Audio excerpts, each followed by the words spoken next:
it in some way you kind of feel uncomfortable and kind of feel painful, but you don't want to stop because it feels nice at the same time. It releases the dopamine.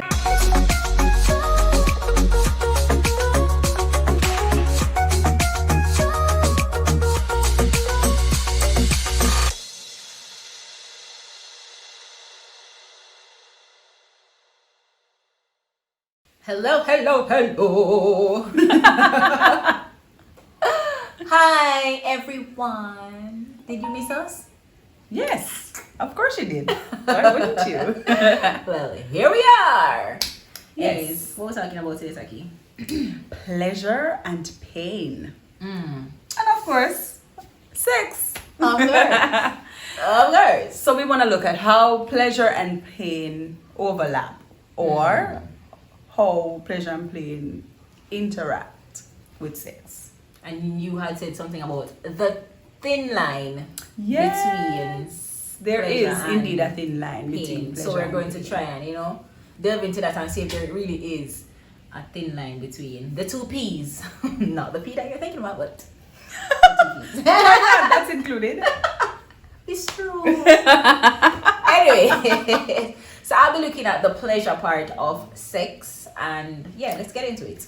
So before I tell you some of the pleasurable things of sex, it's important to note that we came into this world with everything we need on our body to make sex pleasurable. Do you agree? Right. Yes, definitely. I mean, I always say, God know what did I do? He knows what he was doing. And so, even without additional enhancements, Yeah, man, he knew exactly we can enjoy where sex. man It was do. made to be enjoyed. Yeah, man. When he did that blow breath, him say, yeah, you need this too. Yeah, I mean, he was the one who created the He G was spot. right. So we were created with everything that we need, and some of us might not know that some of the things that we have on our body can actually turn us on, but we're going to delve into that today because we're talking about all the things that make sex pleasurable and the things that we have that we can use up. I could just go in a little space there now. So some of the things that are pleasurable on our body, of course, the breast. They are your best friends. You know what you said? Love for the man, them love breast pan chicken. yes, they do. And I mean, from they were born. If you listen to a lot of mothers, they will tell you that, The especially those boys. who have both girls and boys, they'll tell you that the boys, they stay on the breast longer and they're just obsessed with breasts. And so from them born till them dead.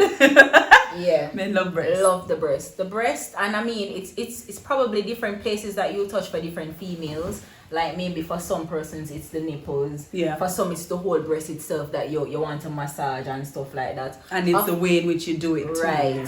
You also have for some persons the ears. You probably can just whisper something in the ears and ooh, that do something for you, or you kiss the ear or That something. don't affect everybody? I thought that was an everybody thing. I mean, it definitely does for me, so. I don't know. To be honest, The whisper in the ear is something. Yeah, I mean, it's not just touching the ears or anything. The It's whisper. the whisper in the ears. It's the fact that kind of. breath. Yeah. and, Touch the ears and And all what's being said. I mean, whatever. maybe they can tell us if it's the same for them, but Yeah. I'm not sure if that's the same for everybody. You're talking about the neck. Oh, Jesus. The neck, and you don't have to just kiss the neck. All right, so that one is me. Definitely me. You can breathe on the neck, just like you breathe on the air or talk on the. You can just breathe there, and it does something. Yeah. For some people, you're talking about like the back, like little spinal cord, that little sink in the back. If you rub it a certain way or whatever, it's. And again, everything has to do with the way which you do. Because you can't just go there, just a kind of angle. And a broke That our not gonna spine. nothing. Yeah, you have to be delicate and tender and try it out, test it out. Yeah, and as simple as this one sounds, it's actually true. The lips. Yeah, well, It's a very I mean, I guess that's why sensitive kissing was organ, I think. invented. Yeah. Right? And so take time to understand how the lip work and see which kiss are the best kiss for you and which one turn you on. I'm glad you mentioned that because I've always said that I'm not necessarily big on kissing. It's not that I don't do it, of course I do it, but I mean I'm thinking that the way in which it affects some people is not the same way it affects me. It's a little less for me, but as you said that about which kiss and whatever, I think some kiss have more effect than others. Yes, it does. Yes, so you have to know. And can I tell you something that might sound very weird? Did you know that some of the peck kissing can do something for me? Just this? It's the way, it's like there's no weight on my lip, it's just the fact that it's just a small little tender touch and whatever. It's like the message that it sends. Yes. Yeah. And so it's not always about the tongue down in your throat back or no, it's just about the way you go about it. You know, you're kissing and you just bite the lip a little, not bite it, yeah. And not bite it, yeah. Me I talk about the small little bite that you give her. You get me, I say, and there's a way where Jesus, smells like you're my little Anyway. Yeah, alright, done. Alright, we're done. I'm done. Alright, so also our body was made with something called a G-spot, and I guess we can talk about that in another video, but it's basically like 3 inches in from the... Is that true for everybody? Do you think it's in the same spot? Because over the years I've heard people saying that, you know, you have to know how to find the spot, and it always sounds like everybody's spot there's somewhere different. It's possible that it can be, but that's probably something that we need to read up on and find out. Yeah. Because they always as say that we can do that as a topic, G-spot topic. Yeah. So the G-spots, and I won't go in too much of the little things, but these are some of the things. And of course the last one is the clitoris. Wonder worker. Let me just snap my finger again. Wonder worker. Find that thing. It works. Yes, it works very wonders. Sensitive. Yes. I mean, I think it's probably the most sensitive area Yes. of the, not just the vagina, but the body, because I don't know if there's anywhere else that's more delicate than that area or more sensitive. And the eyes.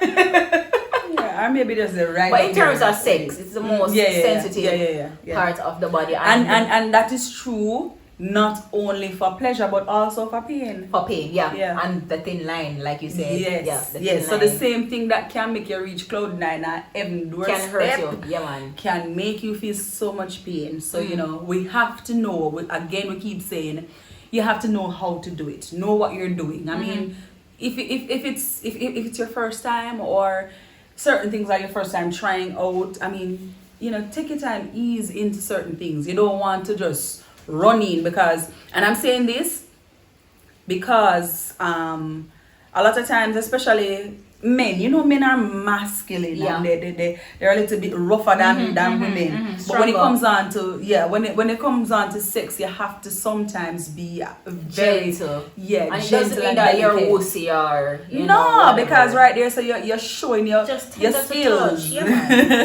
Showing your skills, man. You know, there are times that you're required to put force, but then you have to know when to ease up and to be tender, whatever. Yeah. You know, so, and then what about the men? I mean, we talk about the clitoris. For the men, I believe that most of the things that I touched on earlier, in that regard, it works for them as well. The same touching of the ears, or and I saw something about the feet for men, the insole of the feet. Yes. So you play with that. Feet works with some women as well.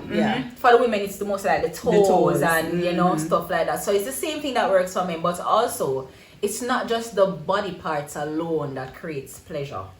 Yeah. And I'm gonna go there with you. So we know the communication thing have to work same way. Have to work, because we can tell the man say for whisper now ears and the man a bite off for years old. So if we communicate well. And if him not say nothing sensible, and if him not say nothing, you get on me and say you still have to communicate now. So alright then, babes, me think me like when you kiss me upon my ears or talking to me or whisper or whatever. If the person does something that you don't really feel comfortable with, if it feels uncomfortable, if it feels, you know, painful or whatever, as you say, communicate, let them know that this and we are big on communication, very big. You hear it over and over in so many episodes. Communication is key. You also want to think about finding the position that suits you best, and it's not being selfish. If you realize that a particular position makes you go over the edge, you need to say, okay, my love, incorporate it all the time. And then even in communicating, sometimes you as the other partner can take note of some things, because sometimes what is true is that we may not realize just how much of an effect something has on us, but the other person might realize, no man, she really get excited, or I really get excited when we do this, and you take note of that and know, say this is something that you keep doing because the person really enjoys it. Yeah. Sometimes we don't realize ourselves. And then guess what too? Some of the time we have to step out of our comfort zone. Have to. Yeah. Have to. And let me tell you why. So you know that sex becomes monotonous after a while, because right? you keep doing it over because and you keep over. doing it. So you find that you start the same way, done the same way. Now find another position. It might sometimes you're not gonna find it in the whole the whole act of it, but just do something else. Try something. Try put your foot another way or something. And let me tell you why. I did that. No one said last night, but the last night. I did that. I did something Different. I did something different the other day. Right. And when I was doing it, even my husband in the midst of it was like, you didn't have this all along? Like, when is this there? Like, and guess what? I let him alone, did I enjoy it? I was enjoying it to the place where me I say, yo, no man, is it a new level I'm going to tonight? You know, like, you can't come one level in one game and you feel like but gone now one next level, one next realm, and me I say, yo, you know so that's like experimenting. That's experimenting. You know what? Things. If me never get up and say, I'm going to try something different, but the hours I do the same things them over and over. So guess what? Try different ways, and trust me, you're gonna find something one day where you're gonna say no. Like you say like no, you can't wait for the next time. Try something else, but yeah, we're moving on the plane part now. Yeah. So we're saying all of this to say that listen, pleasure is what sex is about. You understand me? So figure out different things, try different things. Yeah, man. But then, as we said, there's a thin line between pleasure and pain. And why I'm saying that is because in the same way how you find, sex was made to be pleasurable. And in the same way how you find that position or that particular spot on your body that makes you tick and click, there are times when there are things that are painful that also causes you at the same time with sex, to feel pleasure. And things like 50 Shades, and other romance novels and things like that will expose you to some things that people enjoy during sex. And yes, for some people it's taboo and they look down on it and like you do say, that. But for some people they enjoy it. And so if you and your partner are at that place where you can do certain things and it's pleasurable and agreed on. First of all, because it's not a rape situation. You and your partner agree that okay, we're gonna do this. Because like the 50 Shades thing, the girl that he was with, she at the beginning she wasn't, she was exposed to all of this thing, and she wondered when this man come with all of them something here. But then she started enjoying it so much that she kept going back. She like the tugging, like when he pull her, like she said, oh Jesus. Yes, and the different things that they do. And so sometimes even in the sexual act, you find yourself doing certain things and it in some way you kind of feel uncomfortable and you kind of feel painful, but you don't want to stop because it feels nice at the same time. It releases the dopamine in your body and you don't want to feel it if it stop. And so that's why we said there's a thin line. And so have you ever feel so good during the sexual act that you bite the person? Jesus. That's me a vampire. Me a vampire. Biting somebody is painful. But then for some people, while they are biting, it might have feel hot to them, but it feel nice at the same time. Because, and not just you we are biting, for the person where get the bite. I like it. Because it tells them that you are really enjoying what you're doing, and so they not try to say, stop biting me now. In that case, they must say, bite me more. Yes. So it's like it just sends out some signals in the brain for both partners. So it's the same way how the biting is painful and you're enjoying it at the same time. The same way how you would be doing some hardcore sex and the pounding is going on and I really feel pain, but the pleasure they're the same way the two of them mix up in one another and you say no, so I don't want him stop. And if him ever stop and say you feel like you're balling on him and tell no, we are don't stop. Alright, may I tell you a joke. Sometimes to the amount of noise that I make, my husband stop and say, yeah, me hurt you? Yes. Yeah, I say, sorry, it's not hurt you, hurt me. And then you you hurt me stop now, and you stop and you say, will you stop for one time, my youth? Exactly, Yeah, so, exactly. you know, that shows you how the two things intertwine, pleasure and pain. And so, you need to know when, yes, it is working. But at the same time, I also want to tap into when pain is really just it's pain. just pain and it just not work out. Yes. It not connect. Different things cause pain. Yeah. So if you are doing something and your partner, whether male or female, because men can feel pain too, you know, the partner is saying, listen, it's painful, I'm experiencing pain, and it's not the kind of pain where the more you continue, you need to be, you know, Mindful. aware of that and say, all right, let's work on this. And if it's something that you find that is continuous, it may be something that you need to go to the doctor about. You understand me? Because there are things that cause pain. I mean, persons have conditions like endometriosis. I mean, there are so many different conditions that women have that cause you to feel pain during sex. There are issues with the cervix. There's an infection, you know, of some sort. The as we mentioned, the clitoris, you know, if it is bruised or certain things are happening there. It can bruise. Yes. It can bruise. And it can bruise quite easily. Yeah. Even just, you know, rubbing your finger onto it too hard can bruise it. You know, so you need to be aware of things like that. For the men, they can have small tears in the skin area right around the top of the penis there. It can be very painful. It's like a paper cut. If you ever get a paper cut, you know what paper cut feel like.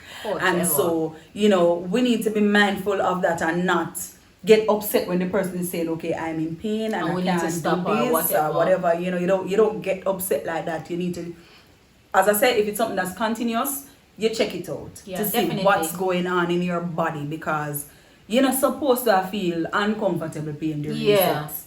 And if the other person, whether male or female, is feeling uncomfortable pain with them, it's almost unbearable, it's not fair to be having sex at that time. And it can't be right either. Yeah, because I mean, even for you, the other person, you're not feeling the pain, but you're not going to enjoy the sex because the other person is so uncomfortable. They're in pain. You understand me? So it needs to be a two-way thing. I strongly believe that for sex to be pleasurable, both partners need to be having Can I tell you something the pleasurable too? experience. There is a way that we can inflict pain on ourselves. If it is that we've had bad experiences, let me use that example. Bad experiences, you find that if we're going in another encounter, we start to tense up our body, and it doesn't work well. It doesn't work well. We start tense up our body, and the tension, it creates pain. Sometimes we have to, for me, it happens to me, and it's not because I have bad experiences or whatever. This is too explicit. After period, for me, I have this habit of tensing up myself because I know it's going to be painful. I don't know why.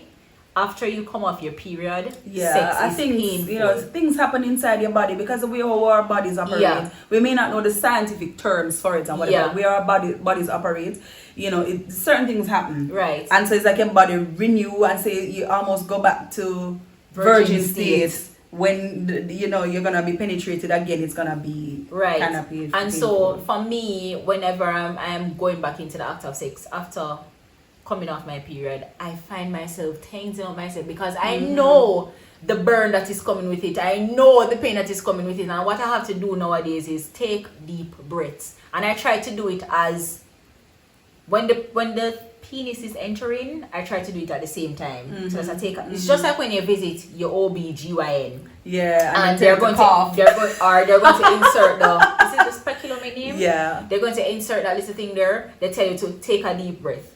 And they tell you to cough because that allows you to open.